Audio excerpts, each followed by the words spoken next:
Direct selection tool দিয়ে আপনি কাট করে ফেলতে পারবেন। একটা কম্পিউটার চার্জ হবে না? হ্যাঁ, চারটা সিলেক্ট করতে হবে। চারটা কি হবে? চারটা একটু আরেকবার দেখেন। চারটা সিলেক্ট করতে আমি আপনার প্রথমে এই দুইটা ডিরেক্ট সিলেকশন টুল দিয়ে এই দুইটা সিলেক্ট করার পরে শিফট চেপে ধরে রেখে বাকি দুইটা যদি শিফট না চাপেন এই দুইটার পরে এই দুইটা হবে না, তখন এই দুইটা হবে আর এই দুইটা হবে। শিফট চাপলে এই দুইটা হবে, এই দুইটাই হবে, আগে দুটো দিতে রাখবেন। ঠিক আছে, তখন আপনি বা হচ্ছে আপনি ধরেন এই চারটা করতে পারেন ডিরেক্ট সিলেকশন টুল দিয়ে এই চারটা শিফট চেপে চার কোণা চারটা শিফট চেপে তারপরে এগুলা সরি ডিরেক্ট সিলেকশন টুল দিয়ে আবার আপনি গ্রুপ থাকলেও আপনি সরাইতে পারবেন।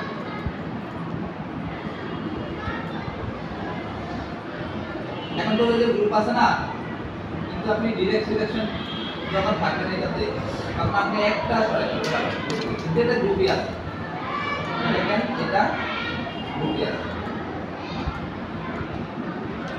এখন ডিরেক্ট সিলেকশন টুল দিয়ে একটা দুইটা চিপ চেপে তিনটা চারটা এটা আমি যদি চারটা কাট করি কাট হচ্ছে কাট করার সময় কি শিফট চাপবেন নাকি? না না কাট করার সময় শুধু সিলেক্ট করার সময়। এরকম শেয়ার এই সিলেকশন টুল হচ্ছে আপনার এই ডিরেক্ট সিলেকশন আছে, আপনি বি চাপলে সিলেকশন টুল আসবে বি বি। হ্যাঁ, এটা হচ্ছে শর্টকাট টুলের জন্য দেখতে বলছি, আজকে দেখাবো। এই তিনটা বুঝাবো। আর এবার টেক্সট লিখবেন, কি কি চাপলে টেক্সট অপশন চলে আসবে, কি শুধু বি। এই যে কি টাইপ করুন কি চেপে। এবারে আমি এখানে কালারটা ব্ল্যাক করে দিই কারণ বড়টা দেখা যাবে না। যদি এখানে আপনি দেখবেন ধরেন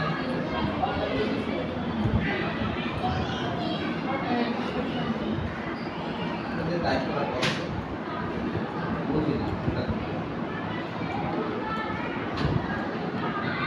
তারপরে এটাকে আপনি বড় করবেন। এই যে এখান থেকে পিটিটা বড় করে দিলাম বা এখানে চেপে আটকে গেছে। আসলে না হাতটা নিচে না দেখা যাবে না। এই দুটো সিলেক্ট করে আমি এখানে করে ফেলি। এখন এটাকে আপনি বড় ছোট কিভাবে করবেন, শিফট রংটা চেপে এই কর্নারে ধরলে বড় ছোট হবে, তাই না? বা হচ্ছে আপনি এটা কিছু চেঞ্জ করে বড় ছোট করতে পারেন। এই যে বড় 129 হয়ে গেছে, দশমিক হবে। এখন এটা একটা ফন্ট দেন, ফন্টটা আছে ফন্টটা বোল্ড দেখেন। এখন দেখেন আপনার প্রোটিনটাই চেঞ্জ হয়ে যাবে, তাই না?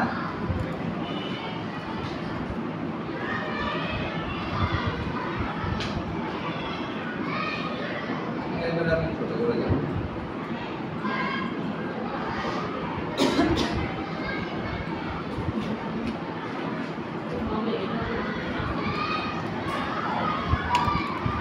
টাইপ করে কাজ করতে শিখছেন, তাই না?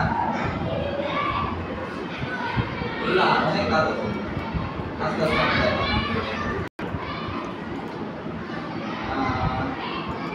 আচ্ছা এখন এটা দেখেন মজার বিষয়, এইগুলো পারবে না কারণ এগুলো ভেক্টর। আমাদের ইলাস্ট্রেটর ভেক্টরগ্রাফিক সফটওয়্যার না, তাই না? আচ্ছা না কন্ট্রোল জিরো দিয়ে ও আচ্ছা জুম আন এই জিনিসটা লেখেন, এটা লাগবে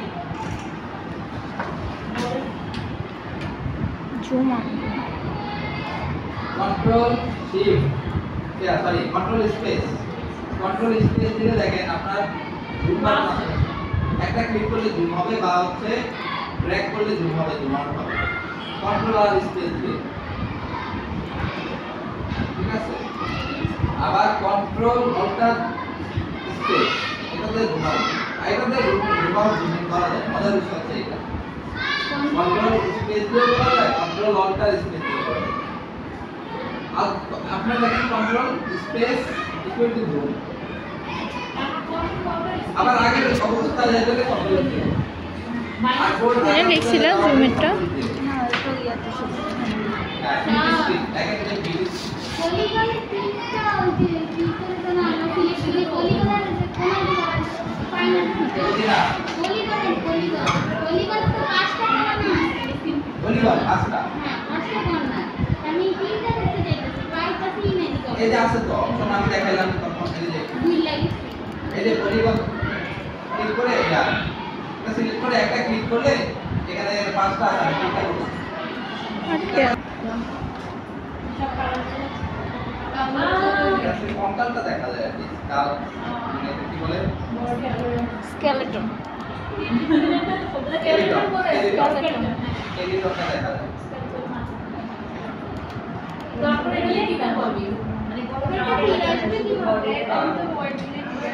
স্ট্রাকচার দেখা যায় এটা অনেক কাজে লাগে কন্ট্রোল ওয়াই দাও কন্ট্রোল ওয়াই দিলে স্ট্রাকচার দেখা যাবে কন্ট্রোল ওয়াই দিলে স্ট্রাকচার ফিরে আসবে কন্ট্রোল ওয়াই দিয়ে হচ্ছে আপনি স্ট্রাকচার লেখেন স্ট্রাকচার ইকুয়াল টু আর ফিরে আসে কিভাবে কন্ট্রোল ওয়াই দিয়ে কালার চলে যায় বিষয়টা এরকম না সবই চলে যায় সেটাও চলে যাবে এই যে ছেলে দিয়ে চলে যাবে তখন আপনি এই যে চাইলে এটা কোন কোন ক্ষেত্রে কাজে লাগে দেখাই নগদ যোগ হবে না ধরেন আপনি এটা তো সুন্দর কাছে বেশি এটা আর এটা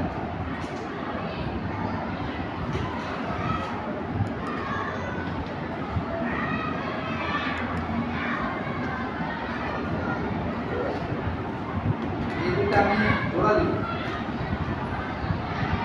জোড়া করছি কিনা কন্ট্রোল ওয়াই দিয়ে আমি দেখব জোড়া হচ্ছে তখন আমি আবার